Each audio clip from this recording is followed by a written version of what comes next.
कई सौ साल पहले की बात है, जब हिंदुस्तान के एक सुदूर कोने में, जहां पहाड़ों की चोटियां बादलों को चूमती थीं और घने जंगलों के बीच से नदियां चांदी की तरह चमकती हुई बहती थीं, एक छोटा सा गांव बसा हुआ था जिसका नाम था माधवपुर। यह गांव अपनी शांति, सादगी और आपसी भाईचारे के लिए मशहूर था। गांव के बीच में एक बड़ा तालाब था जिसके किनारे एक प्राचीन बरगद का पेड़ खड़ा था, जहां लोग शाम को इकट्ठा होकर बातें करते, हंसी मजाक करते और पुरानी कहानियां सुनाते। तालाब के पास ही एक छोटा सा मंदिर था जहां हर सुबह और शाम घंटियों की आवाज गूंजती थी। गांव के लोग मेहनतकश थे और अपनी मेहनत की कमाई से खुशहाल जिंदगी जीते थे। इस गांव में रहता था एक मेहनती और नेकदिल इंसान जिसका नाम था सूरज। सूरज पेशे से एक बढ़ई था। वह दिन रात अपनी छोटी सी दुकान में लकड़ी के फर्नीचर, दरवाजे, खिड़कियां और खेती के औजार बनाता। उसकी बनाई चीजें इतनी मजबूत और खूबसूरत होती थीं कि पास के बाजारों में उनकी खूब मांग थी। सूरज की जिंदगी सादगी और मेहनत से भरी थी। वह सुबह तड़के उठता, मंदिर में माथा टेकता और फिर अपनी दुकान में काम शुरू कर देता। दिन भर लकड़ी को तराशता, उसे आकार देता और शाम को थक कर घर लौटता। जो कुछ वह कमाता उससे अपने परिवार का गुजारा करता और बाकी जरूरतमंदों को दे देता। गांव वाले सूरज को बहुत इज्जत देते थे। बच्चे उसे सूरज चाचा कहकर बुलाते और बूढ़े उसे बेटे की तरह मानते। लोग कहते, सूरज जैसा इंसान इस गांव की शान है। उसका दिल सोने का है जो कभी किसी का बुरा नहीं सोचता। सूरज की दुकान गांव के बाहर एक छोटी सी पहाड़ी के पास थी, जहां से नदी का सुंदर नजारा दिखता था। वहां वह अकेले काम करता और कभी कभी गांव के बच्चे उसके पास आकर उसकी बनाई लकड़ी की छोटी छोटी चीजें देखते और उससे कहानियां सुनते। मगर सूरज की जिंदगी की सबसे बड़ी मुसीबत उसके अपने घर में थी। उसकी पत्नी, जिसका नाम था माया, बाहर से देखने में एकदम वफादार, प्यार करने वाली और नेक औरत लगती थी। वह हर सुबह सूरज के लिए गर्मा गर्म रोटियां, दाल, सब्जी और चाय तैयार करती। जब सूरज अपनी दुकान पर काम करने जाता तो वह मुस्कुराकर उसे विदा करती और कहती, साहब आज जल्दी लौटना, मैं तुम्हारा पसंदीदा खाना बनाऊंगी। सूरज, जो एक सीधा सादा और नरम दिल वाला इंसान था, उसकी इन बातों पर पूरा यकीन करता। उसे कभी शक नहीं हुआ कि माया के इस प्यार भरे बर्ताव के पीछे कुछ और ही माजरा है। मगर सच्चाई यह थी कि माया के दिल में सूरज के लिए न तो मोहब्बत थी, न ही इज्जत। वह दिन रात यही सोचती कि अगर वह किसी बड़े जमींदार, साहूकार या शहर के अमीर व्यापारी की बीवी होती तो उसकी जिंदगी कितनी शानदार होती। वह सूरज की मेहनत और सादगी को हिकारत की नजर से देखती थी। उसे लगता था कि सूरज की मेहनत से मिलने वाले पैसे और उसकी सादा जिंदगी उसके लिए काफी नहीं है। वह चाहती थी कि उसकी जिंदगी में शोहरत, दौलत और ऐशो आराम हो। जब सूरज अपनी दुकान में लकड़ी तराश रहा होता तो माया घर में बैठकर शैतानी चालें रचती कि कैसे इस मेहनती बढ़ई से पीछा छुड़ाया जाए और अपनी जिंदगी को और रंगीन बनाया जाए। उसकी मक्कारी की हद यह थी कि वह हर पल सूरज को यह यकीन दिलाती कि वह दुनिया की सबसे अच्छी पत्नी है। सूरज भी उस पर अंधा भरोसा करता और उसके खिलाफ कोई बात सुनने को तैयार न था। गांव वाले अगर कभी माया के रवैये पर सवाल उठाते तो सूरज कहता, मेरी माया ऐसी नहीं है, वह मुझसे बहुत प्यार करती है। मगर माया की ख्वाहिशें और गलत सोच ने उसे धीरे धीरे एक अंधेरे रास्ते पर धकेल दिया। वह औरत जिसे अपने घर को स्वर्ग बनाने का फर्ज था, उसी ने अपने आशियाने को तबाह करने की साजिश रचनी शुरू कर दी। कहते हैं ना, औरत अगर चाहे तो घर को जन्नत बना दे और अगर चाहे तो वही घर नरक का मंजर बन जाए। माया की चालाकी का आलम यह था कि वह सूरज के सामने हमेशा मीठी मीठी बातें करती, लेकिन पीठ पीछे वह गांव के कुछ आवारा और लफंगों से मिलकर अपनी साजिशों को अंजाम देती। उसने एक दिन एक ऐसी चाल सोची जो सूरज को हैरान कर दे और उसे उसकी अपनी समझ पर शक करने के लिए मजबूर कर दे। उसने गांव के कुछ लफंगों को बुलाया और धीमी आवाज में कहा, जब मेरा शौहर अपनी दुकान में काम कर रहा हो तो उसका बैल चुराकर पास की पहाड़ी पर ले जाओ और किसी ऊंचे पेड़ पर मजबूती से बांध दो। उन लफंगों ने हंसते हुए वैसा ही किया। उन्होंने सूरज के बैल को चुपके से ले जाकर एक ऊंचे पेड़ पर बांध दिया, ऐसा कि कोई देखे तो हैरान रह जाए। दोपहर के वक्त माया हमेशा की तरह सूरज के लिए खाना लेकर उसकी दुकान पर पहुंची। सूरज ने उसे देखकर खुशी से स्वागत किया, मगर उसके चेहरे पर परेशानी की लकीरें साफ दिख रही थीं। माया ने बनावटी नरमी और चिंता के साथ पूछा, साहब, आज आप इतने परेशान क्यों लग रहे हैं? सब ठीक तो है? सूरज ने आसमान की ओर देखते हुए कहा, माया, तुम खुद देख लो, मेरा बैल उस पेड़ पर बंधा हुआ है। मैं सुबह से यही सोच रहा हूं कि यह कैसे हो सकता है। बैल तो पेड़ पर नहीं चढ़ते। माया ने आंखों में झूठी हैरत और दिल में चालाकी लिए कहा, अरे यह तो कोई चमत्कार है साहब, यह जरूर भगवान का कोई संकेत है। चलो हम दोनों मिलकर इसे नीचे उतारते हैं। दोनों ने मिलकर बैल को नीचे उतारा। सूरज हैरान था और माया ने मौके का फायदा उठाते हुए कहा, साहब, तुम तो इतने अच्छे इंसान हो, शायद यह तुम्हारी नेकी का फल है। सूरज ने उसकी बात पर यकीन कर लिया, क्योंकि वह उसकी हर बात को सच मानता था। जब माया जाने लगी तो उसने सूरज से पैसे मांगे। सूरज, जो अपनी बीवी से बेइंतहा मोहब्बत करता था और उस पर पूरा भरोसा करता था, ने फौरन अपनी जेब खाली करके जो कुछ था दे दिया। मगर माया की लालच यहीं खत्म नहीं हुई। उसने कहा, ये तो बस 10 सिक्के हैं, बहुत कम हैं, मुझे और चाहिए। सूरज ने पूछा, तुम्हें कितने चाहिए? माया ने कहा, मुझे 100 सिक्के चाहिए। यह सूरज के लिए बहुत बड़ी रकम थी। उसने कहा, ठीक है, मैंने जो फर्नीचर और औजार बेचे हैं उनके पैसे मिलने पर दे दूंगा। सूरज ने दिन रात मेहनत की, अपनी बनाई कुछ खास चीजें बाजार में बेचीं और किसी तरह 100 सिक्के जुटाकर माया को दे दिए। मगर माया ने चुपके से उनमें से आधे सिक्के अलग रख लिए और जमा करने लगी, शायद किसी गलत मकसद के लिए जो सूरज की मोहब्बत और भरोसे से बिल्कुल अलग था। वह सिक्के किसी और के साथ अपनी नई जिंदगी शुरू करने की साजिश का हिस्सा थे, मगर सूरज को इसकी भनक तक नहीं थी। वक्त यूं ही गुजरता रहा, मगर माया की चालें और गहरी होती गईं। उसने एक नया मंसूबा बनाया जिसकी जड़ फिर से पैसा थी। ये सिर्फ जरूरत नहीं थी, बल्कि एक बड़ा और खतरनाक मकसद था जो आगे चलकर इस कहानी का सबसे बड़ा मोड़ बनने वाला था। एक दिन जब सूरज सुबह अपनी दुकान जाने की तैयारी कर रहा था, माया ने अचानक 200 सिक्कों की मांग की।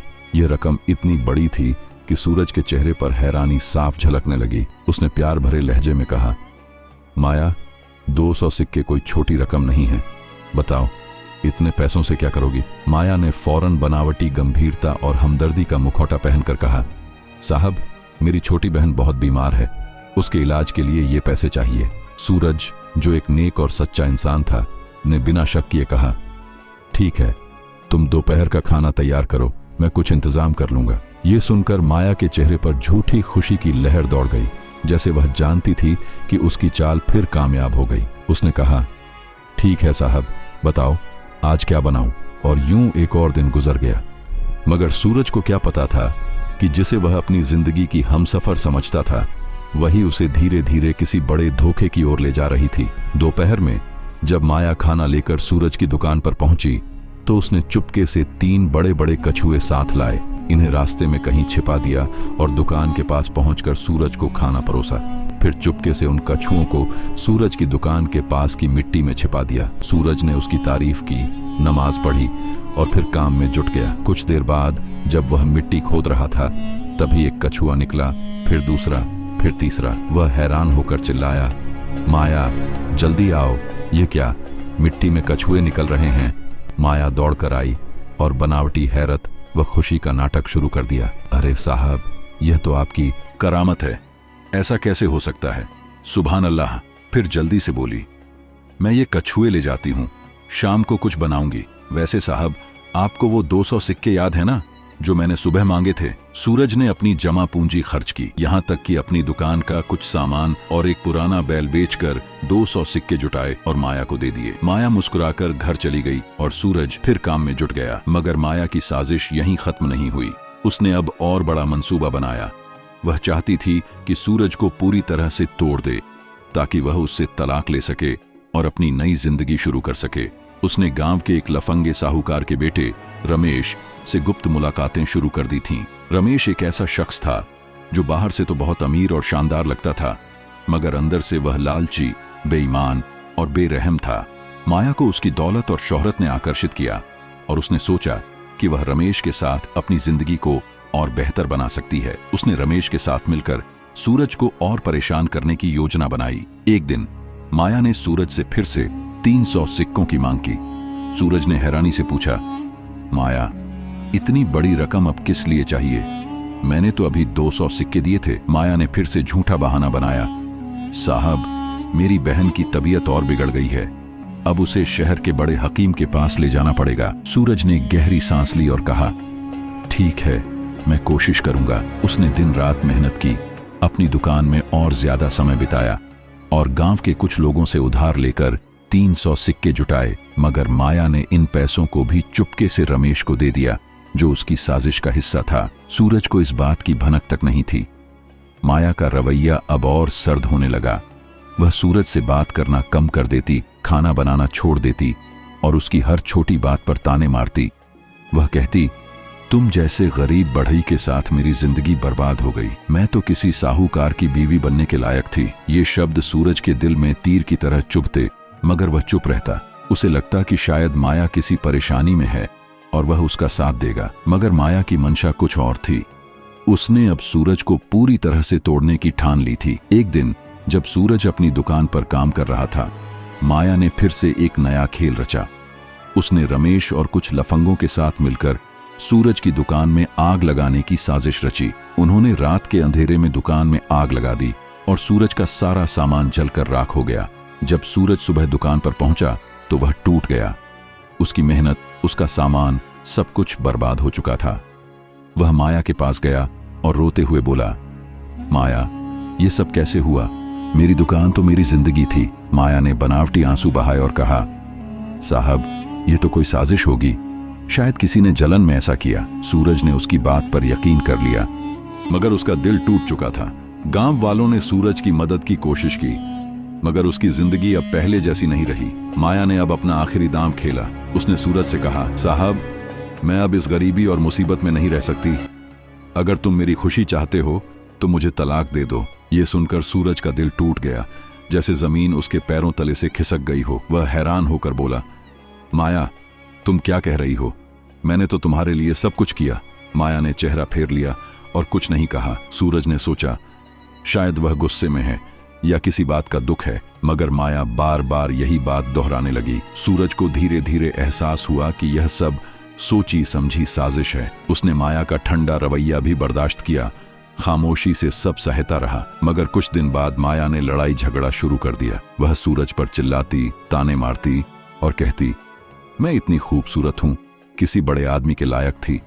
तुम जैसे गरीब बढ़ई के साथ मेरी किस्मत फूटी है। ये जहर भरे शब्द सूरज के दिल में तीर की तरह चुभे।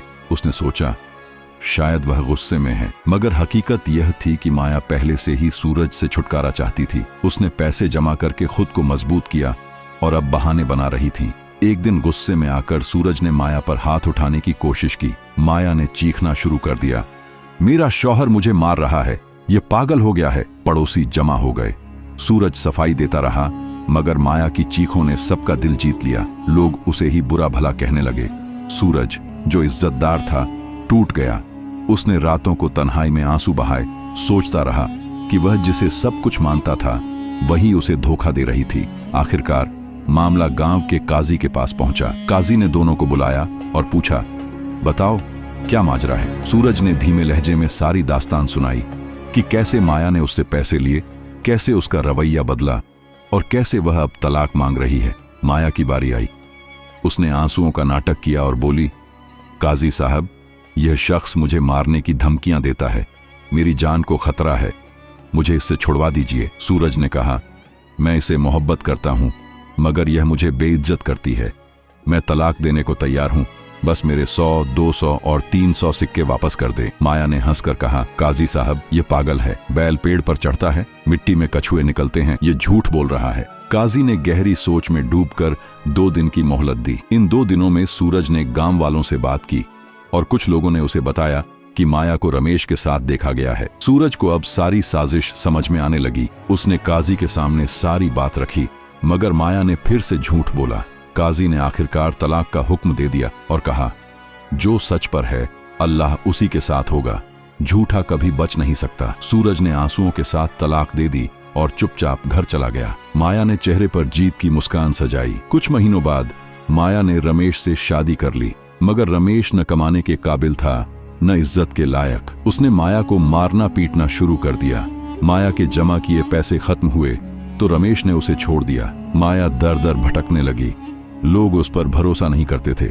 वह सूरज के पास मदद मांगने आई, मगर सूरज ने सिर्फ इतना कहा, माया, जो बीत गया उसे भूल जा, अल्लाह से माफी मांग और अपनी जिंदगी सुधार। उधर सूरज ने एक नेक और सादगी पसंद औरत रानी से शादी की।